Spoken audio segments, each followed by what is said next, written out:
Vous expliquez un petit peu le terme et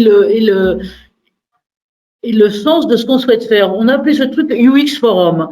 UX Forum, je veux dire que c'est depuis 3 ans un système qu'on développe en conférence présentielle le plus souvent, mais je dois dire que là maintenant, depuis juin, on le fait aussi en distanciel. Et l'idée, comme vous voyez dans ce logo, c'est d'établir un pont.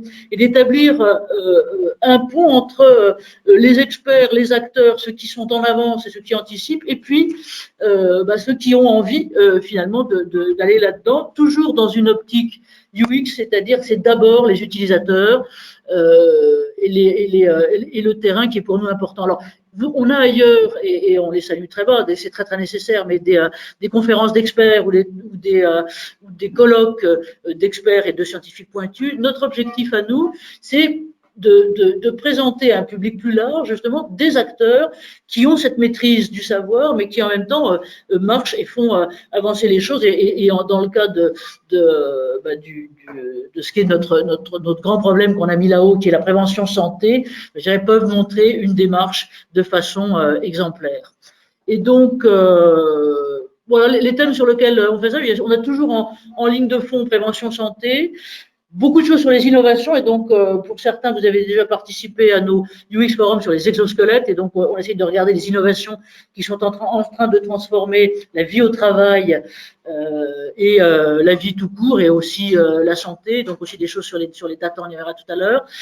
Bien sûr, et en œuvre là-dedans, derrière l'innovation, ce sont les changements, et les changements sociétaux, ce pourquoi on réfléchit aussi avec l'ESSEC. Et en matière de santé, alors, vous savez qu'il y a un concept qui est à la mode peut-être chez les spécialistes seulement, mais pas que, qui est le One Health, c'est-à-dire une seule santé, quelle qu'elle soit. Donc, et nous, on travaille sur ce qui est convergence santé-travail, santé globale. L'autre chose aussi, donc je sais qu'un certain nombre d'entre vous étaient présents le 6 octobre, eh bien ce sont les crises, c'est travailler sur les crises, et notamment les crises avec leur nouvelle forme de catastrophe lente, et plus particulièrement de Covid. Donc, 2 mots peut-être sur résilience Covid et sur le choix du terme.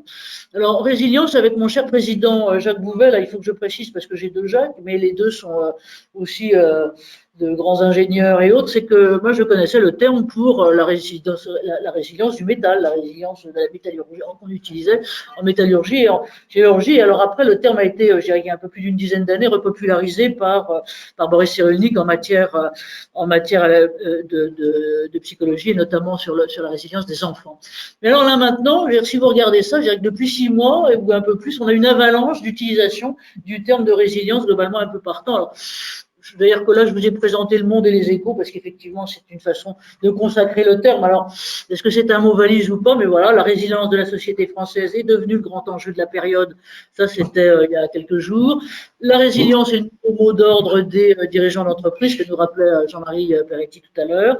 Et puis, qu'est-ce qu'en dit le baromètre de la résilience professionnelle? Donc, ça, c'est du très, très sérieux. Alors, il y a du encore plus sérieux, et donc là, du côté de l'ICSI, l'ICSI a déjà pris comme fer de lance le thème de la résilience en matière de sécurité industrielle. Et voilà, on revient à ce qu'était ma sidérurgie là-dedans, puisqu'on a beaucoup d'ingénieurs mécaniciens. Mais alors, ça diffuse aussi la résilience. Là, vous le voyez en tout petit, mais c'est pas grave. Ça vient on trouve des manuels. Alors, vous avez là-haut un manuel de je sais plus qui est un organisme et autres. Mais ce qui est intéressant, c'est que vous voyez, par exemple, là, les grands auditeurs qui sont partis des Big Four et qui sont Deloitte en l'occurrence, nous montrent un bréviaire, un truc de combattre la Covid. Alors ils le font politiquement correct, ce que je les refuse. Et puis des petits consultants, idem dont j'ai barré le nom, nous présentent leur indice de résilience Covid, mais tout ça c'est pour pérenniser les relations d'affaires. La preuve aussi, c'est que ça diffuse idem dans un autre registre là, et donc ça devient un quasi catéchisme, puisque là vous avez un exemple de l'église anglicane qui nous dit qu'il faut soutenir la résilience et la préparation des communautés, et qui publie une forme qui est d'ailleurs bien faite, de guide de la résilience vis-à-vis des troupes, et qui, je trouve, donne cette équation qui est intéressante pour mettre en avant les capacités. Je pense que l'utilisation des capacités, d'ailleurs en RH, c'est une bataille qu'on avait de temps en temps avec Jean-Marie, c'est que souvent, moi, il me paraît préférable maintenant d'avoir le terme de capacité plutôt que celle de compétence qui est un peu figée, puisque la capacité, c'est justement la capacité à apprendre et à intégrer de nouveaux trucs. Et puis là aussi, ça sont J'ai mis 2 magazines un peu mode, et donc vous lirez l'ADN. Si vous voulez, ce qu'on fera, c'est qu'on vous mettra tout ça en revue de presse, qu'on a faite avant, on vous mettra en téléchargement, parce que c'est amusant. Là, par exemple, l'ADN fait un truc avec les notions à la mode de collapsos. Alors donc là, il compare les capacités de résilience, alors perçues, encore une fois, entre les adeptes du collapsisme et les autres. Et donc les adeptes du collapsisme sont tout à fait grands vainqueurs.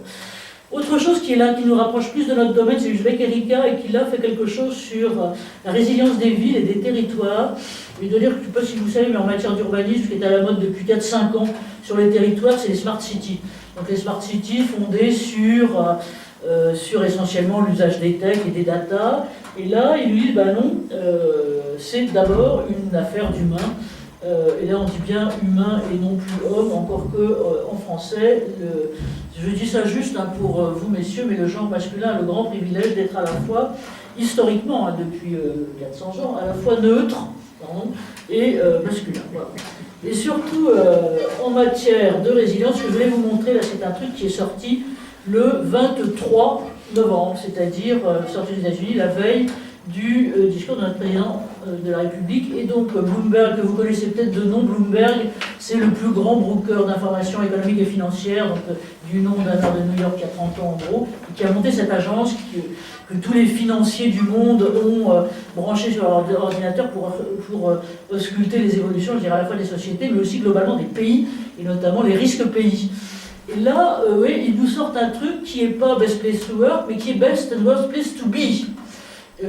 Et donc ils ont étalonné, là aussi je vous mettrai les liens avec tout ça, ils ont étalonné les 53, donc ça ils ont travaillé là-dessus depuis un bout de temps, les 53 pays à indice de richesse vive le plus important pour essayer de trouver, enfin d'indiquer, c'est un ranking, donc il a mission à bouger, comment réagissent finalement globalement les pays et quel est leur... comment dire, le degré de résilience justement qu'ils ont aussi perçu par les populations. Donc ils ont bossé ça avec à la fois le MIT, la John Hopkins et tout un tas de choses, et ça donne ça.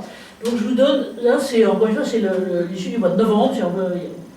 Et sur 5 indicateurs en gros, vous avez dans la colonne de gauche là ce qui est leur score, et donc sort en premier, donc il y aura peut-être à dire tout à l'heure là-dessus, c'est la Nouvelle-Zélande et le Japon qui sortent globalement en tête. Et donc vous verrez, je vous enverrai le lien, vous avez sur les 5 premiers pays des interviews donc, qui sont des habitants justement pour voir comment ils ont vécu ça, c'est assez bien foutu leur truc.